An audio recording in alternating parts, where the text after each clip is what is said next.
Selamat pagi para peserta didik SMK Budi Luhur kelas 11 untuk semua jurusan. Pada kesempatan ini kita akan belajar tentang tugas gereja yang menguduskan atau liturgia bagian yang kedua. Untuk mengawali pembelajaran kita secara online ini, mari kita berdoa agar pembelajaran kita hari ini bisa berjalan dengan baik. Dalam nama Bapa dan Putra dan Roh Kudus, amin. Allah Bapa yang makasih, kami ucap syukur atas segala rahmat yang telah Engkau berikan kepada kami.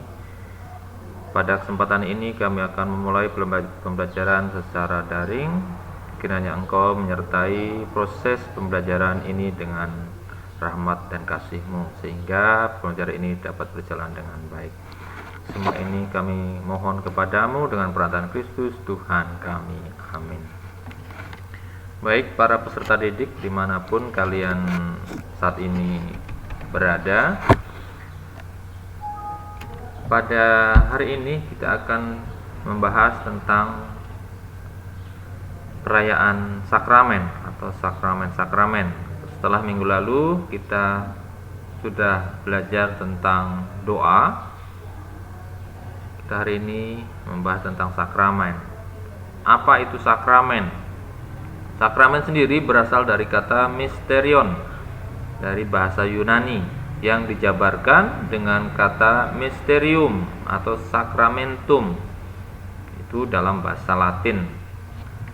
Sacramentum dipakai untuk menjelaskan tanda yang kelihatan dari kenyataan keselamatan yang tak kelihatan yang disebut dengan misterium. Kitab suci menyampaikan dasar pengertian sakramen sebagai misteri kasih Allah. Misteri di sini dimaksudkan bahwa manusia itu tidak akan mampu menyelami apa yang ada di dalamnya. Itu yang mengapa disebut dengan misteri. Tapi yang sekarang dinyatakan kepada orang-orang kudusnya. Nah, ini dapat kita baca dalam kitab suci, khususnya dalam surat Rasul Paulus kepada umat di Kolose dan surat Rasul Paulus kepada umat di Roma. Nah, rahasia atau misteri keselamatan ini tak lain dan tak bukan adalah Kristus sendiri yang hadir di tengah-tengah kita. Dapat kita lihat dalam surat Rasul Paulus kepada umat di Kolose bab 1 ayat 27. Sakramen sendiri mempunyai arti atau dapat diartikan sebagai tanda.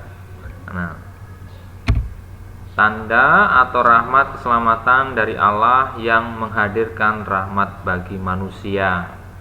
Sekali lagi, sakramen adalah tanda atau rahmat keselamatan dari Allah yang menghadirkan rahmat bagi manusia.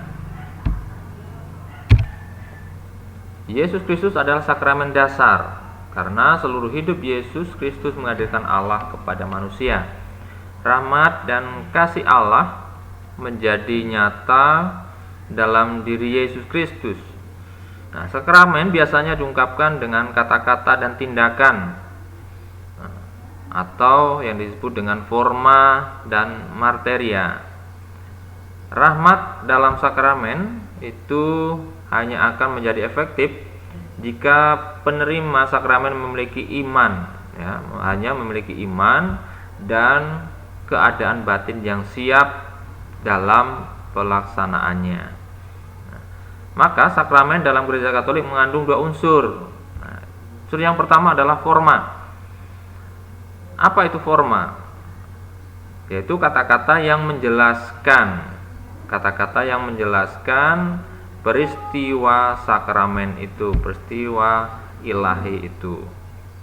Misalnya dalam sakramen baptis, formanya ialah aku membaptis kamu dalam nama Bapa dan Putra dan Roh Kudus.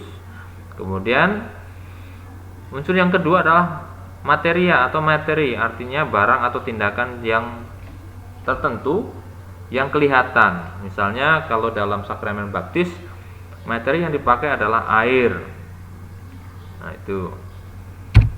Kemudian Dalam gereja Katolik itu kita mengenal ada 7 sakramen. Nah, sakramen yang pertama adalah sakramen baptis. Nah, sakramen baptis. Nanti akan kita lihat satu persatu. Yang kedua adalah sakramen krisma atau penguatan. Yang ketiga adalah sakramen ekaristi.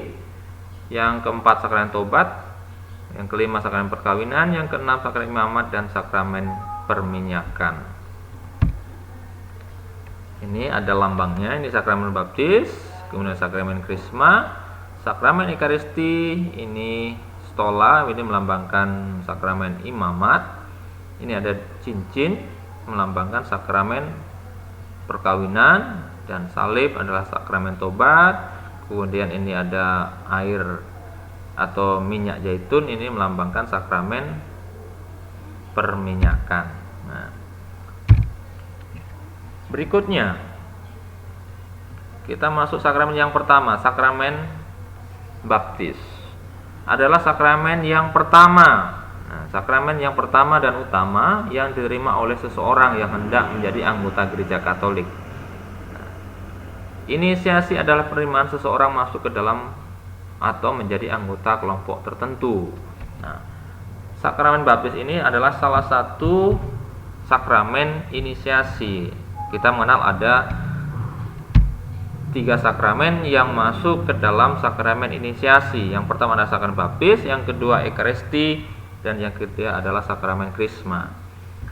Tahap-tahap kita akan menerima sakramen inisiasi. Yang pertama adalah masa pra-katekumenat, atau sebelum kita kita belajar tentang bagaimana itu sakramen baptis dan sebagainya, atau yang disebut dengan simpatisan.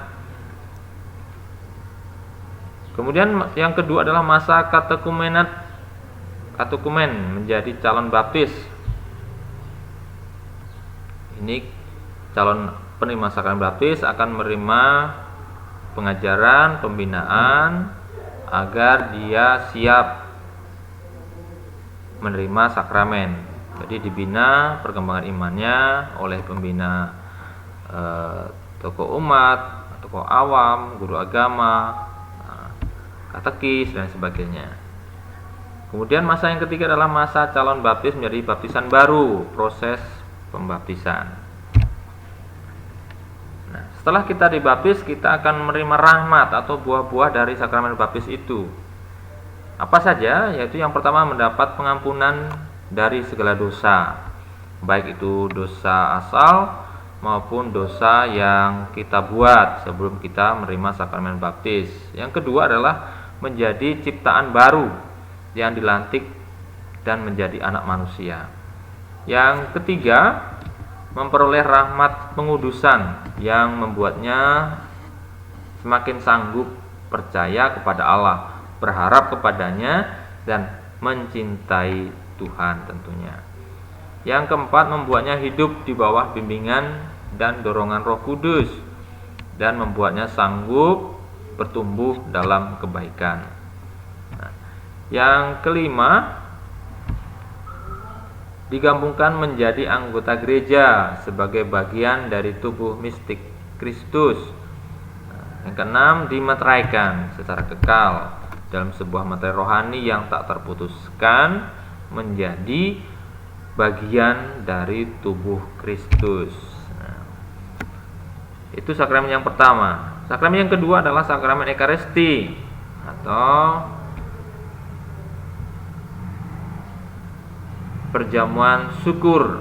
Nah, sebelum menerima sengsara dan wafat, Yesus merayakan perjamuan malam terakhir bersama murid-muridnya. Inilah dasar dari sakramen ekaristi. Kita mengulangi peristiwa perjamuan Yesus bersama dengan para muridnya, yaitu pada hari Kamis Putih.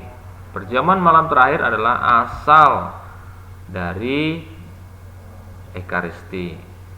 Perjamuan malam terakhir dilakukan Yesus bersama murid-muridnya untuk memperingati perjamuan Paskah Yahudi. Yesus mengubahnya menjadi sebuah perjamuan syukur bagi murid-muridnya dan sebagai tanda perpisahan kepada mereka. sebelum Yesus ditangkap, menderita, sengsara, dan wafat di kayu salibnya. Dalam perjamuan terakhir bersama para murid, Yesus mengucap syukur dan memberikan pesan, inilah tubuhku yang diserahkan bagi kamu, perbuatlah ini menjadi kenangan akan daku. Ia juga berkata, cawan ini adalah perjanjian baru oleh darahku yang ditumpahkan bagimu.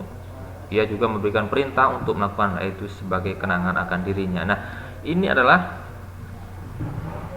sering kita lihat, sering kita ikuti kalau kita mengikuti perayaan Ekaristi atau misa, baik itu di gereja ataupun di tempat lain. Perjamuan Tuhan diteruskan oleh gereja dalam perjamuan Ekaristi. Nah, sakramen Ekaristi. Perjamuan Ekaristi adalah peringatan syukur untuk mengenangkan dan sekaligus menghadirkan kembali Yesus yang mempersembahkan dirinya dalam kematian di salib demi keselamatan manusia, yaitu sesuai dengan perintah Yesus. Kata Ekaristi berasal dari kata Eucharistia yang artinya puji syukur. Maka dalam perayaan Ekaristi kita sering mendengar doa syukur atau doa syukur agung. Ekaristi merupakan kehadiran Kristus melalui kekuatan sabdanya dan Roh Kristus, Roh Kudus sendiri. Kehadiran Kristus paling nyata dapat dirasakan dalam sakramen Ekaristi. Nah, setelah hosti itu diberkati, dia akan menjadi tubuh Kristus.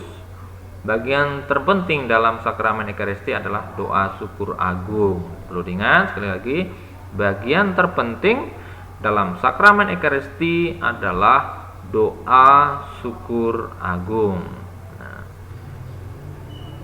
Nah, di sini kalian bisa lihat ritus perayaan Ekaristi. Ada liturgi pembukaan, liturgi sabda, liturgi Ekaristi, dan ritus penutup. Nah, satu rangkaian. Materi dan forma sakramen Ekaristi. Materi yang dipakai dalam sakramen Ekaristi adalah roti dan anggur, melambangkan tubuh dan darah Kristus. Formanya ialah, inilah tubuhku yang diserahkan bagi kamu, perbuatlah ini sebagai kenangan akan aku. Dan cawan ini adalah perjanjian baru oleh darahku yang ditumpahkan bagimu, perbuatlah ini menjadi peringatan akan daku. Inilah forma dalam sakramen Ekaristi. Ini diucapkan oleh imam, bukan oleh awam. Sakramen yang ketiga adalah sakramen Krisma. Peralihan dari masa kanak-kanak ke kedewasaan bagi banyak budaya merupakan hal penting. Nah, dalam gereja juga ada itu. Kedewasaan bukan hanya secara fisik, namun juga keseluruhan diri. Ya. Demikian juga dalam hal iman, sakramen Krisma merupakan tanda kedewasaan iman seseorang. Atau yang disebut dengan sakramen penguatan. Bersama sakramen baptis dan Ekaristi, sakramen Krisma, ketiga-tiganya adalah sakramen inisiasi. Nah, in artinya masuk, berarti kita diterima menjadi anggota gereja. Penerimaan sakramen Krisma melengkapi rahmat pembaptisan dan menyempurnakan inisiasi itu. Melalui sakramen Krisma, seseorang diikat lebih kuat dan sempurna dengan gereja serta diperkaya dengan daya kekuatan Roh Kudus. Nah, konsekuensinya dari sakramen Krisma adalah tanggung jawab iman. Kita diharapkan semakin bertanggung jawab dalam tugas kita untuk melayani Tuhan dan tugas-tugas dalam menggereja. Kita juga diminta untuk semakin wajib untuk menyebarluaskan dan membina iman sebagai saksi Kristus di dunia. Nah, setelah kita menerima sakramen Krisma, rahmat yang kita terima adalah menjadikan kita sungguh anak Allah. Yang kedua, menyatukan lebih teguh dengan Kristus, menambahkan karunia Roh Kudus ke dalam diri kita, mengikat kita lebih sempurna dengan gereja, dan yang kelima adalah menganugerahkan kita kekuatan Roh Kudus. Materi dan format dalam sakramen krisma. Materinya adalah minyak krisma, yaitu yang terbuat dari minyak zaitun. Formanya atau kata-kata yang diungkapkan oleh uskup pada waktu menerimakan sakramen krisma adalah semoga dimeterai oleh karunia Allah Roh Kudus. Nah, sakramen krisma ini hanya diberikan oleh seorang uskup. Yang keempat adalah sakramen tobat. Setiap manusia pasti mempunyai dan pernah berbuat dosa. Dosa adalah perbuatan melawan cinta kasih Tuhan dan sesama. Setiap dosa berarti manusia itu menjauhkan diri dari Tuhan dan menegakkan diri pada ciptaannya. Menjauhkan diri dari Tuhan. Pada dasarnya setiap manusia tidak menghendaki berbuat dosa, namun memiliki kecenderungan untuk berbuat dosa. Nah, sebuah tindakan yang dikatakan sebagai dosa jika dilakukan secara sadar, dengan sengaja atau diinginkan, dan dalam keadaan bebas atau tanpa paksaan dengan sendirinya, dengan maunya sendiri. Ini adalah akan berakibat merugikan orang lain, dirinya sendiri, juga merusak hubungannya dengan Tuhan. Nah, akan tetapi Allah kita adalah Allah yang marahim atau Allah yang mengampuni. Allah selalu memberikan kebebasan, kehendak bebas kepada manusia. Manusia dapat secara bebas memilih untuk hidup bersamanya dengan penuh kelimpahan, dan lewat perbuatan dosa manusia memilih untuk memisahkan diri dari Allah dan hidup menurut kehendaknya sendiri tanpa rahmat Allah. Nah, ini adalah akibat dosa. Akibat dosa manusia kehilangan rahmatnya Allah yang pernah ia terima kemudian dalam sakramen baptis. Ia tidak lagi disebut sebagai anak Allah. Selain itu, dosa ikut mengotori kesucian gereja Kristus. Relasi kita dengan sesama pun ikut rusak. Nah, jika seseorang berbuat dosa, jika seseorang bertobat, maksud Bapak, ia pun berdamai kembali dengan Allah, berdamai dengan gereja, berdamai juga dengan sesama. Nah, gereja melalui mereka yang memiliki kuasa para rasul menjadi saluran rahmat pengampunan atau Bapa pemberi sakramen tobat ini, dan pendamaian Allah dalam sakramen pengakuan dosa atau sakramen tobat. Yang dituntut dalam sakramen tobat adalah bukan hanya sekedar rasa sesal atau air mata, tetapi metanoia, yang berarti perubahan hati dan seluruh sikap hidup. Yang dulunya sering berbuat dosa menjadi manusia baru menyesali dan berbuat yang baik. Nah, Allah selalu siap menerima setiap orang yang bertobat. Nah, ini ada langkah-langkah pertobatan seseorang. Yang pertama, menyadari dulu dan mengakui dosa, menyesali dosa, berniat untuk tidak berbuat dosa lagi, kemudian baru mohon ampun dan dengan rahmat Tuhan mau menghidupi cara hidup yang baru dengan tidak akan mengulangi dosa-dosa atau perbuatan yang tercela di masa lalu, tidak akan mengulanginya. Yang kelima adalah sakramen perkawinan. Setiap manusia itu adalah dipanggil untuk hidup kudus. Ya, manusia itu dipanggil untuk hidup kudus, tapi ada dua jalan menuju kekudusan itu, ada panggilan. Manusia dipanggil untuk hidup kudus, tapi kita dipanggil melalui dua panggilan. Yang pertama adalah panggilan hidup berkeluarga, kemudian panggilan hidup selibat. Selibat itu adalah mereka yang tidak menikah karena biarawan-biarawati, para imam, uskup dan sebagainya. Nah, kita sebagai awam dipanggil untuk hidup berkeluarga. Membangun keluarga merupakan kejadian yang sangat penting dalam hidup seseorang. Tentu usaha sepenting ini tidak di luar perhatian Kristus serta umatnya. Maka Kristus sendiri hadir dalam cinta mereka antar suami istri. Cinta mereka menjadi tanda dari cinta Kristus kepada gerejanya. Kristus akan menguduskan cinta insani menjadi alat dan sarana keselamatan abadi.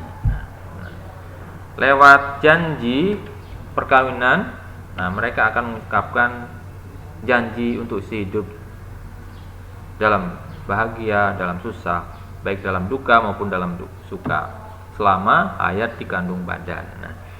Ciri-ciri perkawinan Katolik adalah satu dan tidak terceraikan. Hanya satu pasangan, satu laki-laki dan satu perempuan. Tidak boleh satu laki-laki dua perempuan, itu tidak boleh, atau satu perempuan dua laki-laki, itu juga tidak boleh.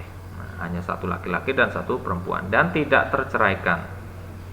Itu dua sifat perkawinan gereja, ciri perkawinan gereja, ciri perkawinan Katolik.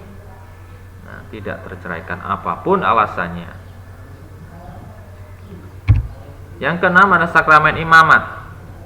Umat membutuhkan pelayan-pelayan yang bertugas menunaikan berbagai tugas pelayanan di tengah umat demi kepentingan dan perkembangan umat dalam hidup beriman dan bermasyarakat. Pelayanan-pelayanan itu juga berfungsi untuk mempersatukan umat, membimbing umat dengan berbagai cara demi penghayatan iman, baik itu iman pribadi maupun iman bersama, membantu melancarkan komunikasi iman demi tercapainya persekutuan umat, persekutuan iman. Sakramen imamat juga disebut dengan pelantikan para imam, para uskup. Sakramen imamat atau sakramen tahbisan. Yang terakhir dari 7 sakramen adalah sakramen perminyakan atau pengurapan orang sakit. Jika seseorang anggota umat sakit, dalam ini adalah sakit keras, keprihatinan gereja atau keprihatinan Tuhan diungkapkan dengan sakramen perminyakan orang sakit. Kristus menguatkan si sakit dengan Roh Kudus-Nya yang ditandakan dengan minyak suci, dioleskan di telapak jari atau di kening. Maksud dari sakramen perminyakan ini adalah apabila Tuhan menghendaki dia sehat, kita mendoakan dia sehat kembali, dan jika Tuhan berkehendak lain atau dipanggil oleh Tuhan, dia akan meninggal dalam damai. Itu maksudnya. Bukan berarti kita mendoakan supaya dia meninggal dan sebagainya, tidak. Tapi jika kita berdoa, mohon supaya dia sembuh, dan apabila dia dipanggil oleh Tuhan, meninggal dalam damai. Itu maksud dari sakramen perminyakan. Selain ke-7 sakramen tadi, gereja atau kita juga mengenal istilah sakramentali selain ke-7 sakramen itu.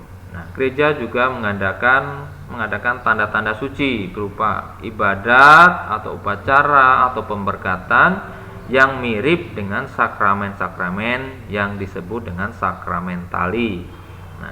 Sekali lagi, sakramentali adalah pemberkatan atau upacara atau ibadat yang mirip dengan sakramen-sakramen. Contoh dari sakramentali: pemberkatan benda-benda atau barang-barang rohani, tempat atau makanan atau kendaraan, ibu hamil, anak-anak, alat-alat pertanian dan sebagainya, atau patung, rosario. Itu adalah pemberkatan yang disebut dengan sakramentali.